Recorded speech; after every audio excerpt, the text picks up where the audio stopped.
chickies peeping. I got new chicks. Went and picked them up at the post office. Can you hear them?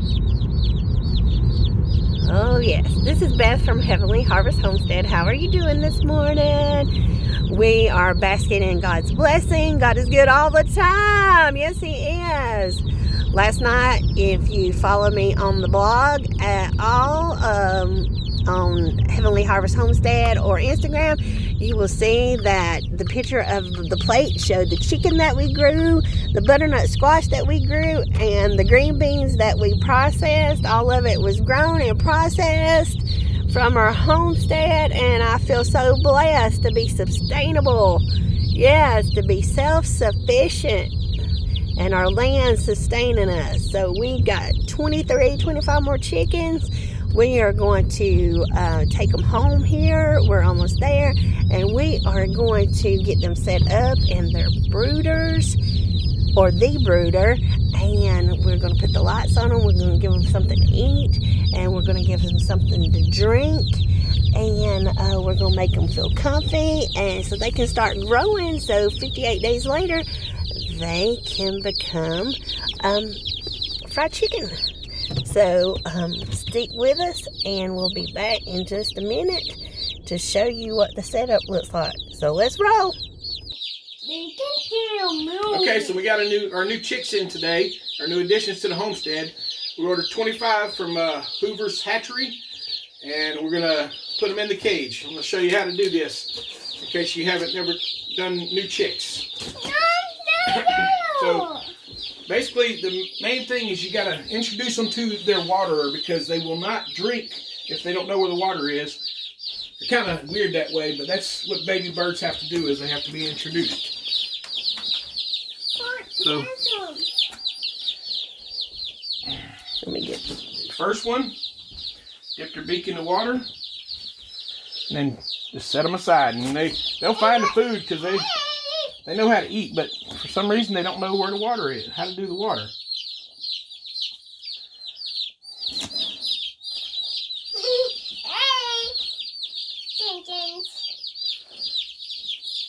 Well, that's one just run over there already, so that's good.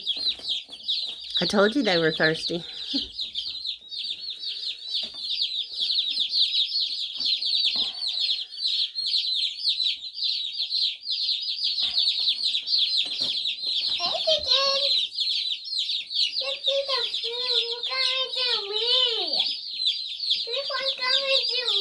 Yeah, he knows you got the food over there, Bo. That was baby chicken. Why you got the baby chicken? So they can grow up, so we can make chicken legs out of them. You got a scapie out of this one.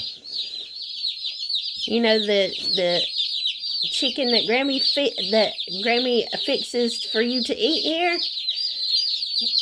We grow them, remember? They got no daddy. That's the baby chicken. Hey, what you doing? Hey. If you want to fit in the cage. No. That's what you got.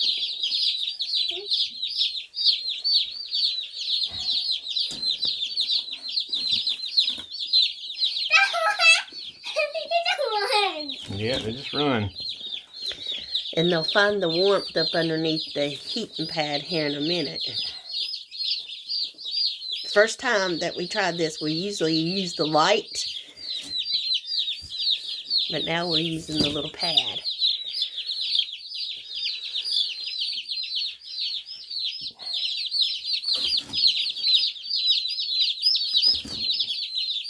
Uh-oh, Ken.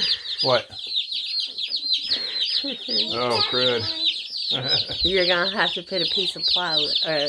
Yeah. Yeah, we're going to have to put a piece of cardboard around them so they can't get out. Yep. Is there... Figured it out. Yeah, we're going to use a dog crate this time, but evidently the slats are still too big for them to... Bring them over here. To stay in. They still want to go out. Thank you, Bo. You're a good helper. So we'll get some cardboard here in a minute and surround the outside with cardboard. I totally forgot to count. Hope there's 25 here. Come here, come here, come here. You want one, the hole. You want to get them. Let Bo do the last one, Pop. All right. You do the last one, Bubba. You gotta put his beak in the water. Hold him by his body. Dip his head in the water. Let's move these other Not guys his out of the way. head, his beak, His Pop beak. Pop. Okay, let him go. There we go. Good Thank job, you, Bo. Bo. Good job, buddy. And Pop Pop, did you realize Bo's got a case on her photo? Yeah. Go to gate, go to gate. Here, you hold it and talk and tell them what you need to. One duck out. All right, so what I've got here is 25 Cornish crosses, and we're going to be raising these for meat. And I'm gonna have to get some cardboard and put it around the edge, apparently, because they are trying to sneak out. Oh, one jumped out already. All right, so we'll go ahead and do this. Let me get this thing fixed up, and I'll get back with you in just a second. Well, it's 6:30 in the evening, and all is well here in Peeperland. They're enjoying their little heat pad. And when I came in here and turned on the light, I disturbed them. So now they have all come out to eat and drink. And then they'll go back up underneath their little pad when I close the door and put the cardboard back around. We had to put the cardboard around because the slits are just big enough for them to go through. That one's not, but the ones on the side and on the door. So we've just got cardboard up because it won't take them any time at all to grow big. And first of all, be outside in the brooder, but when they're this little, unless it's the summertime, I prefer them to be in the house where it could at least be 70 degrees and above in the atmosphere, and then have their hot plate. But you see, they're loud, they're squawking. I disturbed them from their sleep, so they come out and was eating and drinking now. So I'm going to leave them alone, turn the light back off so they can sleep, because they had a long trip here. So we're going to leave you this evening with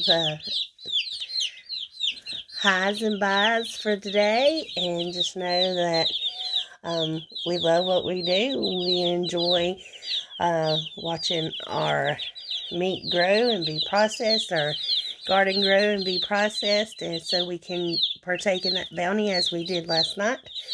We know that our God is great all the time, and all the time our God is great. Or as I say most of the time, God is good all the time, and all the time God is good. But last night he showed his greatness through what we were able to see in our plate. And all of it was what we produced and processed here on our land. There's nothing like being self-sufficient. So we'll see you next time. Remember to share, like, subscribe, and hit that notification bell. Have a blessed day. Good night.